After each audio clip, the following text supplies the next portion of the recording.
ఇప్పుడు కేవలం 7999కే up to 10 kgs వరకు బరువు తగ్గి అధిక బరువు నుంచి వచ్చే ప్రధాన సమస్యలను దూరం చేసుకోండి.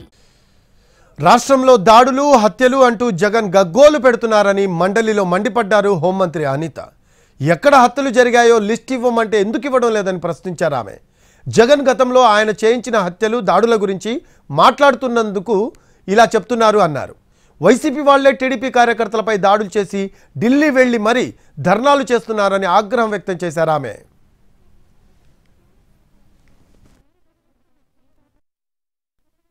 కన్ఫ్యూజ్ చేస్తున్నారా, ఆయన కన్ఫ్యూజ్ అవుతున్నారా, ఆయన ఏమన్నా తాపత్రయపడుతున్నారా అంటే ఎంత తొందరగా 36 హత్యలు జరిగినాయని నేషనల్ మీడియా అడిగిన తర్వాత ఢిల్లీలో ఉన్నప్పుడు ఆ 36కి సంబంధించిన లిస్ట్ ఇవ్వండి అని చెప్పి అక్కడ మీడియా వాళ్ళు అడిగితే ప్రశ్నకి దాటేసేసారు, ఆన్సర్ చేయకుండా పక్కకి వెళ్ళిపోయారు. ఏమేనంటే రెడ్ బుక్ చూపిస్తారు.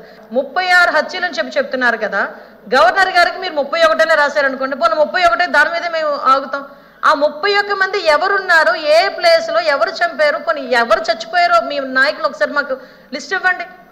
అవి రాజకీయ హత్యలని మాట్లాడుతున్నారు కదా, ఆ లిస్ట్ ఇవ్వండి, మేము దాని మీద చర్యలు తీసుకుంటామని చెప్పి స్ట్రైట్ అవే హోమ్ డిపార్ట్మెంట్ తరఫున నేను అక్కడ చంద్రబాబు నాయుడు గారు గవర్నమెంట్ తరఫున మేమందరం సిద్ధంగా ఉన్నామంటే ఈ రోజుకి ఎందుకు అధ్యక్ష నేమ్స్ ఇవ్వలేకపోతున్నారు? ఎక్కడ దాడులు జరిగినాయి అని చెప్తే ఎందుకు అధ్యక్ష దాడులు జరిగిన ప్లేస్ చెప్పనండి.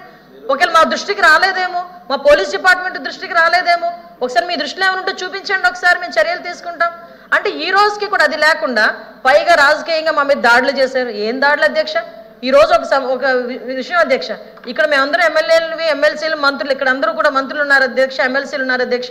ఒక్కసారి లాస్ట్ 5 సంవత్సరాల్లో ఒక్క కేసు కూడా లేకుండా ఎమ్మెల్యేని కానీ ఎమ్మెల్సీ